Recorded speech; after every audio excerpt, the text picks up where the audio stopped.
Good morning बच्चों। मैं doctor Hemlata Ankoria, government girls college Chomu से। बच्चों, हम भारत में लोक प्रशासन एमए फाइनल का पेपर पढ़ रहे हैं। इस पेपर में मैंने गृह मंत्रालय, विदेश मंत्रालय, वित्त मंत्रालय के बारे में आप लोगों को बताया है। आज हम इस वीडियो में मंत्रिमंडलीय सचिवालय के बारे में बात करेंगे। भारत में जो कैबिनेट सचिवालय है, जिसे कि हम मंत्रिमंडल सचिवालय कहते हैं, वो स्वतंत्रता के बाद की घटना है। मतलब स्वतंत्रता के बाद अस्तित्व में आई। वैसे ऐतिहासिक दृष्टि से अगर हम बात करते हैं तो इसकी रचना स्वतंत्रता से पूर्व हो चुकी थी, किंतु इसका जो वर्तमान स्वरूप है वह स्वतंत्रता के बाद ही अस्तित्व में आया है। भारत में मंत्रिमंडल सचिवालय का आरंभ उस समय होता है जब भारत सरकार द्वारा गवर्नर जनरल की कार्यकारिणी में विभागीय व्यवस्था की नींव रखी गई। वस्तुतः विभागीय व्यवस्था को कानूनी रूप लॉर्ड कैनिंग के शासनकाल में दिया गया। प्रारंभ में गवर्नर जनरल की परिषद ही परामर्शदाता मंडल का कार्य करती थी। जो जो कार्य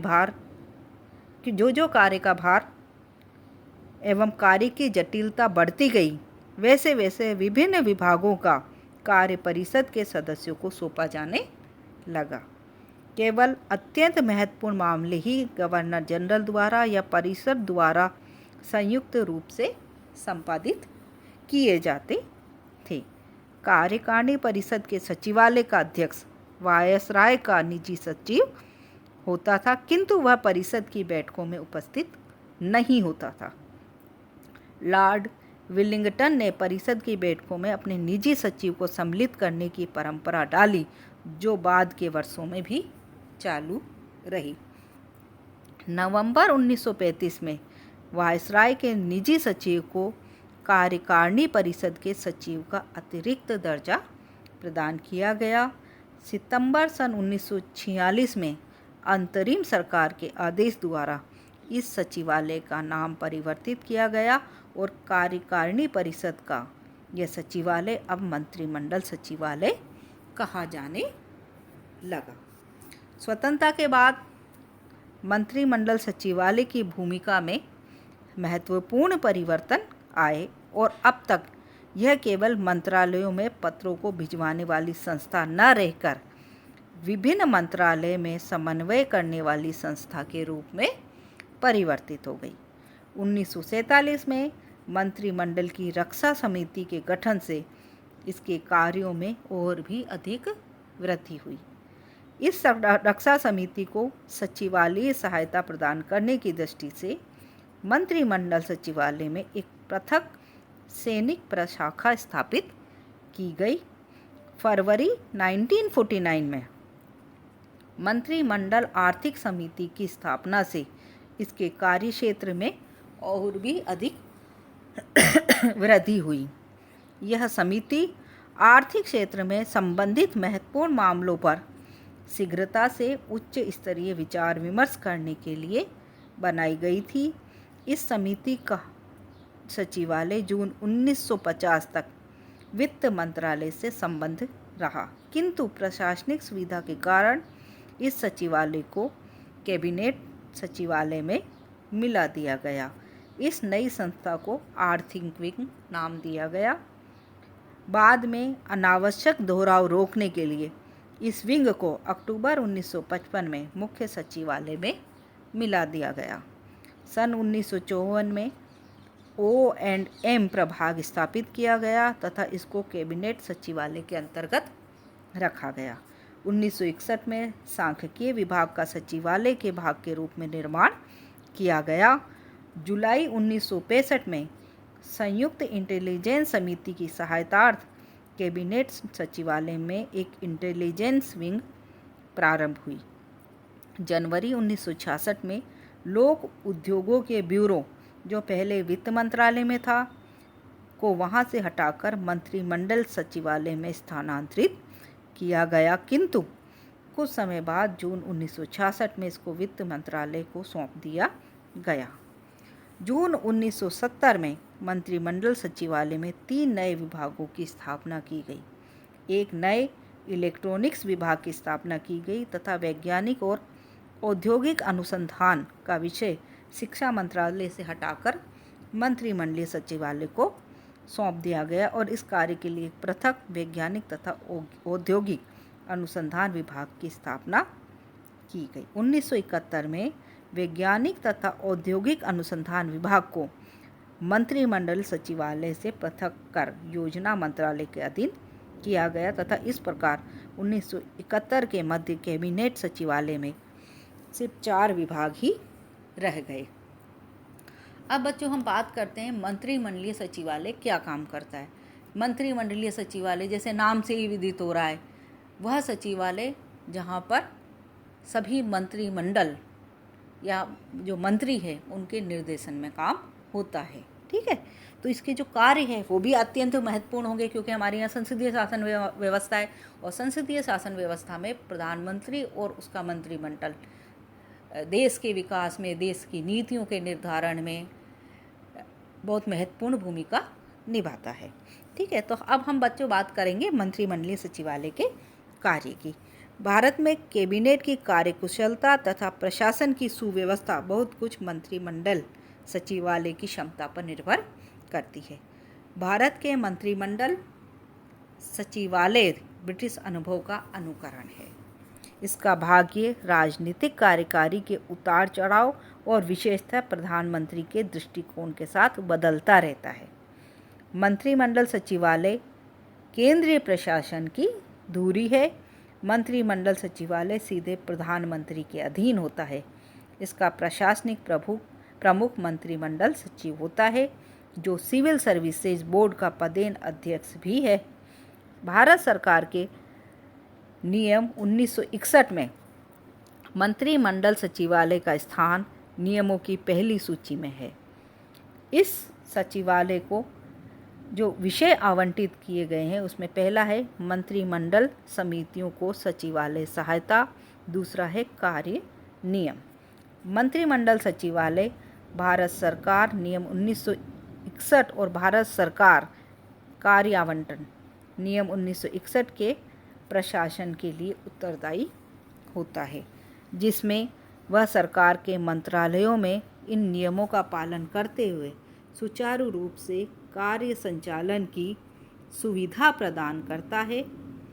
विभिन्न मंत्रालयों के बीच समन्वय स्थापित करते हुए मंत्रालयों के बीच मतभेदों को दूर करते हुए यह सचिवालय सरकार के निर्णय में मदद करता है और सचिवालय की स्थायी व तदर्थ समितियों के जरिए आपस में सहमति बनाए रखता है। अब जो मंत्रिमंडलीय सचिवालय कार्य करता है, अगर हम उसकी कोई सूची बनाएं तो उसमें पहला है मंत्रिमंडल की बैठकों के लिए कार्य सूची तैयार करना। दूसरा है मंत्रिमंडल की बैठकों के वाद विवाद तथा निर्णय और निश्चयों का अभिलेख करना। तीसरा है मंत्रिमंडल के लिए सचिवालय संबंधी सभी कार्यों का संपादन करना। चौथा है मंत्रिमंडल समितियों, मंत्रिमंडल द्वारा नियुक्त समितियों, मंत्रिमंडल के आदेशानुसार स्थापित समितियों के लिए सचिवालय संबंधी कार्यों का निष्पादन करना। पांचवा है संसद में विधि निर्माण के लिए किए जाने वाले प्रस्तावों को तैयार करना। अगला जो है वह है विभिन्न मंत्रालयों के महत्वपूर्ण कार्यों में समन्वय करना। नेक्स्ट है मासिक सार लेखों तथा संक्षिप्त टिप्पणियों द्वारा राष्ट्रपति, उपराष्ट्रपति, प्रधानमंत्री एवं अन्य मंत्रियों को विभिन्न मंत्रालयों की गतिविधियों से परिचित रखना। आठवां है सांख्यिकीय एकत्रित करने के मापदंड, आदर्श एवं पद्धति निश्चित करना। केंद्रीय सांख्यिकीय संगठन राष्ट्रीय न्याय दर्श सर्वे के निदेशक एवं कंप्यूटर केंद्र को प्रशासित करना। मंत्रिमंडल सचिवालय को मंत्रिमंडल के सम्मुख प्रस्तुत सभी विषयों के संबंध में मंत्रिमंडल की सहायता और आवश्यक कार्यवाही करनी पड़ती है। इसमें कतिपय प्रमुख कार्य जो हैं जिनको हम गिन सकते हैं वह है पहला संसद में व्यवस्थापन के लिए प्रस्तुत किए जाने वाले प्रस्ताव तैयार करना। दूसरा है राष्ट्रपति द्वारा समय समय पर संसद में दिए जाने वाले अभिभाषणों और संदेशों को तैयार करना। तीसरा है विदेशों के साथ संधियों और समझौते या विचार विमर्श आदि से संबंधित मामले। चौथा है विदेशों में भेजे जाने वाले शिष्टमंडलों आदि के स्वरूप से संबंधित प्रस्ताव तैयार करना। पांचवा है संसद के अधिवेशनों को आरंभ करने, स्थगित करने और लोकसभा को भंग करने संबंधी प्रस्तावों पर विचार करना। छठा है राज्य अथवा संघ स्तर पर प्रशासनिक विलंब या कठिनाइयों को दूर करने के लिए सुझाव देना। सातवां है विभिन्न मंत्रालयों द्वारा निर्णय हेतु प्रस्तुत प्रस्तावों या निर्देश प्राप्त करने संबंधी आवेदनों पर कार्यवाही। आठवां है विभिन्न मंत्रालयों के बीच किसी विषय पर विवाद उत्पन्न होने पर समन्वयकर्ता का कार्य करना। जो नवा है वह है सार्वजनिक जांच समितियों की नियुक्ति और ऐसी समितियों की रिपोर्ट पर विचार। अगला जो कार्य है वह है मंत्रिपरिषद द्वारा लिए गए किसी भी पूर्व निर्णय पर पुनर्विचार। जो अंतिम कार्य है वह है सरकार द्वारा चलाए गए किसी अभियोग को वापस लिए जाने संबंधी प्रस्ताव। वस्तुतः जो कैबिनेट सचिवालय है उच्चतम स्तर पर निर्णय किए जाने वाली की प्रक्रिया में समन्वय करने की महत्वपूर्ण भूमिका करता है और प्रधानमंत्री के निर्देश के अनुसार काम करता है। इसके कार्यों में मंत्रिमंडल और उसकी समितियों के समक्ष मामले प्रस्तुत करना, उन पर किए गए निर्णयों के रिकॉर्ड तैयार करना और उन पर अमल के बारे में अनुवर्ती कार्रवाई करना शामिल है। यह सचिवों की समितियों के कार्य भी करता है। इसकी बैठकें मंत्रिमंडल सचिव की अध्यक्षता में उन समस्याओं पर विचार करने और परामर्श देने के लिए समय समय पर होती रहती है जिन पर मंत्रालय के बीच परस्पर परामर्श और समन्वय की आवश्यकता होती है। Professor M.G.K. मेनन की अध्यक्षता में एक समिति मंत्रिमंडल सचिवालय के अंतर्गत 6 सितंबर 1983 से कार्य कर रही है। टेक्नोलॉजी नीति वक्तव्य में उल्लिखित टेक्नोलॉजी नीति के क्रियान्वयन के तौर तरीके तय करना और उनकी प्रगति पर नज़र रखना इस समिति का प्रमुख कार्य है। प्रारंभ में 21 मार्च 1983 को कृष्ण चंद्र पंत की अध्यक्षता में ऊर्जा पर 2 वर्ष के लिए एक सलाहकार बोर्ड की स्थापना की गई। इस बोर्ड का 1 जुलाई 1985 को 3 वर्ष के लिए पुनर्गठन किया गया। इसके अध्यक्ष B.B. वोरा और इसमें 12 अन्य सदस्य थे।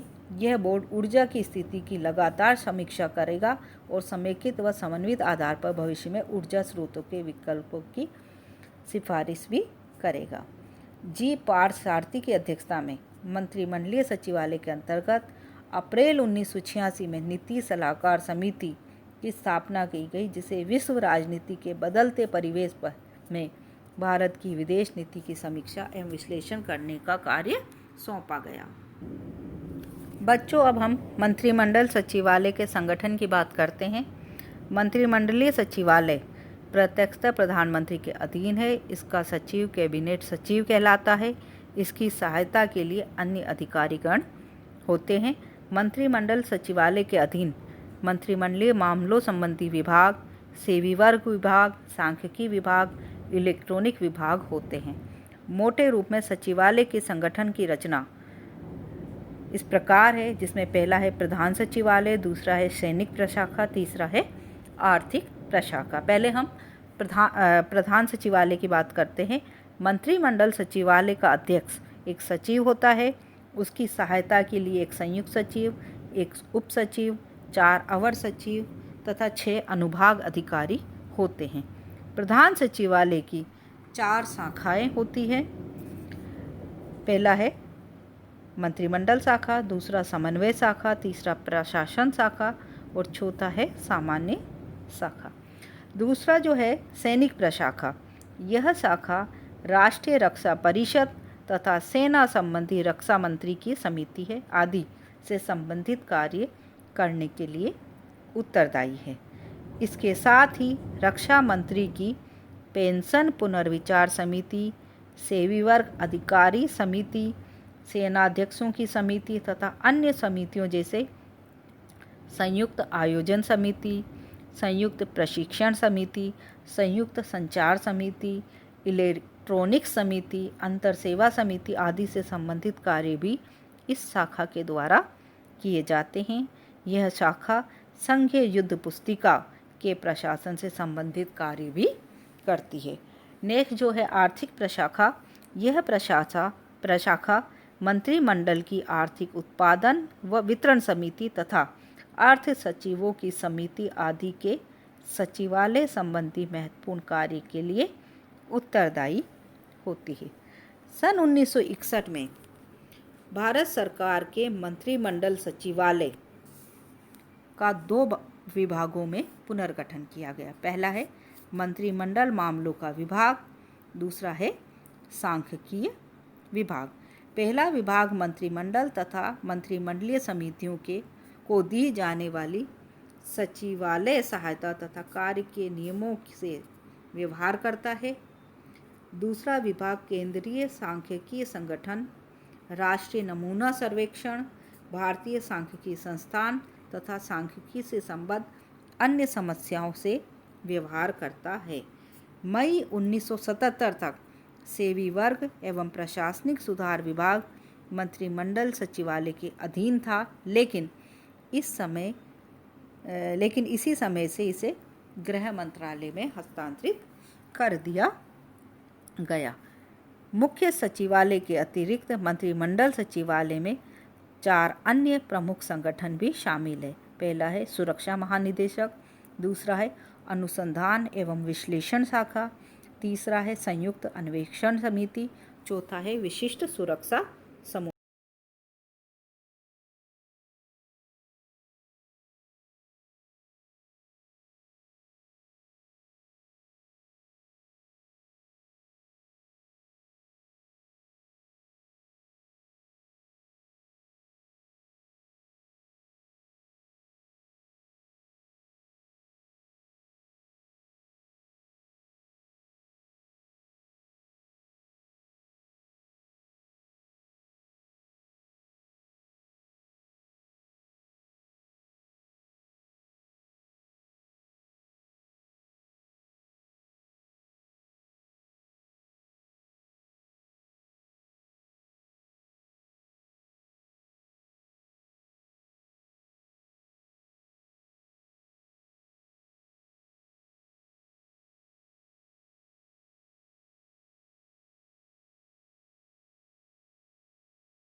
अब बच्चों हम मंत्रिमंडलीय सचिवालय में मंत्रिमंडल सचिव की बात करते हैं।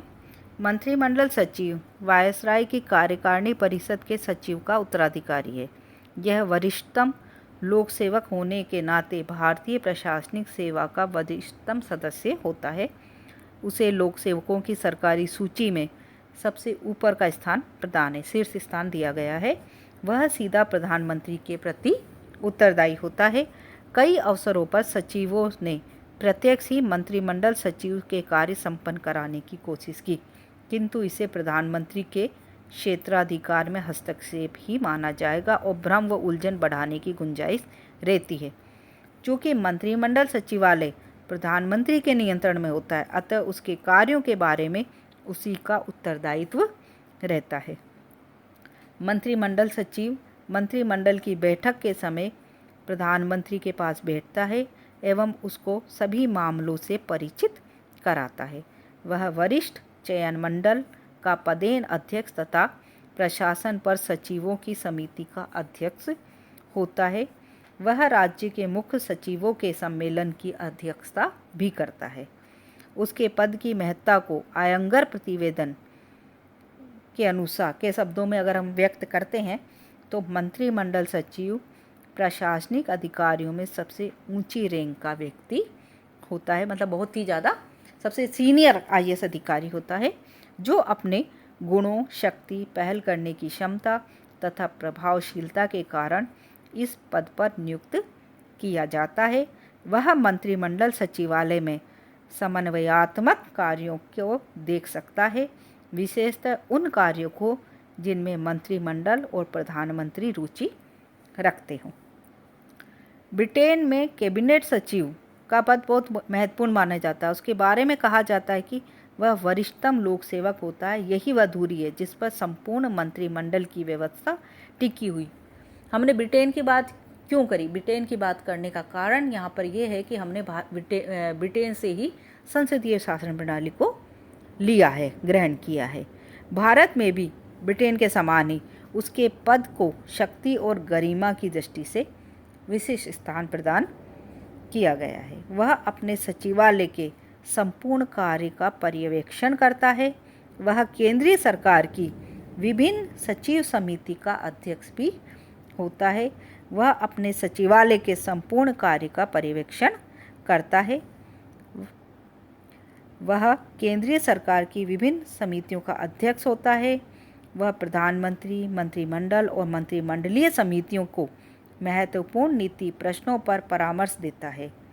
वह विभिन्न विभागों में प्रशासनिक समन्वय हेतु मुख्य समन्वयक का कार्य करता है। केंद्र और विभिन्न राज्यों के बीच भी वह समन्वयात्मक कार्य करता है। वह यह भी देखता है कि मंत्रालयों द्वारा कैबिनेट के निर्णय क्रियान्वित किए जाएं। मंत्रिमंडल सचिव मंत्रियों से भी संपर्क बनाए रखता है, जो कि संबंधित मंत्री की पहल पर निर्भर करता है, किंतु वह विभिन्न मंत्रालयों, विभागों के सचिवों से निकट संपर्क में रहता है। यद्यपि वह मंत्रालय, विभागों के अधीक्षण का कार्य नहीं करता, तथापि उसकी आंख इस बात पर लगी रहती है कि सरकार के विभिन्न विभागों में निरंतर संचार और परामर्श की प्रक्रिया को गति मिलती रहे।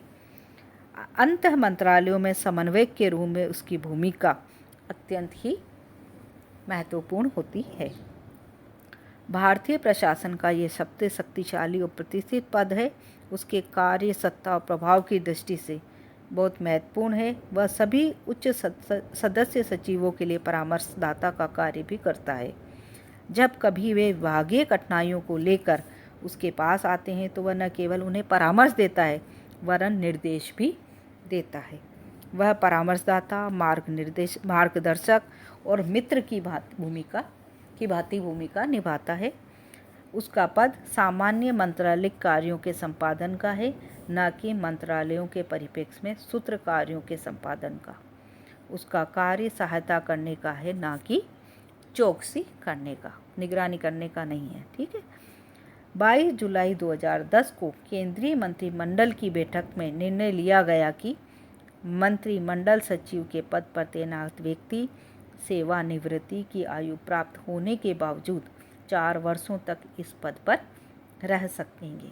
अभी तक इस पद पर न्यूनतम कार्यकाल 2 वर्ष निर्धारित था तथा इसमें 1 वर्ष की वृद्धि की जा सकती थी। मंत्रिमंडल सचिवालय के संबंध में जो प्रशासनिक सुधार आयोग है उसने भी कुछ सुझाव प्रस्तुत किए हैं जो मैं आपको बताने जा रही हूँ। मंत्रिमंडल सचिवालय एक प्रभावशाली समन्वय करने वाला निकाय है, किंतु प्रशासनिक सुधार आयोग का मत था कि प्रभावशाली समन्वय कार्य में यह सचिवालय उतना सक्षम नहीं हो सका है। आयोग ने इसके पुनर्गठन और इसकी कार्य क्षमता के विकास के लिए जो सुझाव दिए हैं वह है, पहला है सांख्यिकीय विभाग को वित्तीय विभाग में मिला दिया जाना चाहिए तथा सैन्य प्रशाखा भी रक्षा मंत्रालय को सौंप दी जानी चाहिए। ऐसा करने से इस सचिवालय के पास अधिकांशतः ऐसे विभाग बचे रहेंगे जिनका संबंध मंत्रिमंडलीय मामलों से है। दूसरा है उपयुक्त विभागों को हटाकर इस सचिवालय का इस प्रकार से पुनर्गठन किया जाए कि इसमें सरकारी कार्यों के संपादन हेतु विशेषीकृत इकाइयां की व्यवस्था हो। इन इकाइयों के कार्य होंगे मंत्रालयों के प्रमुख निर्णयों का स्मरण लेख प्राप्त कर प्रधानमंत्री को अवगत कराते रहना, मंत्रियों के सम्मुख निर्णयों का स्मरण लेख प्राप्त कर प्रधानमंत्री के सम्मुख प्रस्तुत करना, प्रधानमंत्री, मंत्रिमंडल तथा कैबिनेट सचिवालय द्वारा उच्च मंत्रिमंडलीय कार्यक्षेत्र में नई नीतियों को नया रूप देने में सहायता करना, प्रधानमंत्री के विचारों से मंत्रिमंडल तथा प्रशासनिक समितियों को समय समय पर अवगत कराते रहना। प्रशासनिक व्यवस्था में मंत्रिमंडल सचिवालय अत्यंत महत्वपूर्ण स्थान रखता है। कुछ विद्वानों की मान्यता है कि प्रधानमंत्री कार्यालय की स्थापना के बाद इसके महत्व में धीरे धीरे अब कुछ कमी देखी जाने लगी है। फिर भी मंत्रिमंडल के सचिवालय संबंधी कार्यों के लिए एक स्टाफ भुजा के समान है, अतः उसे सरकारी कार्यों का संपादन करने हेतु एवं सरकारी विभाग मात्र नहीं समझा जाना चाहिए। कैबिनेट सचिव के पद का कोई निश्चित कार्यकाल कभी नहीं रहा।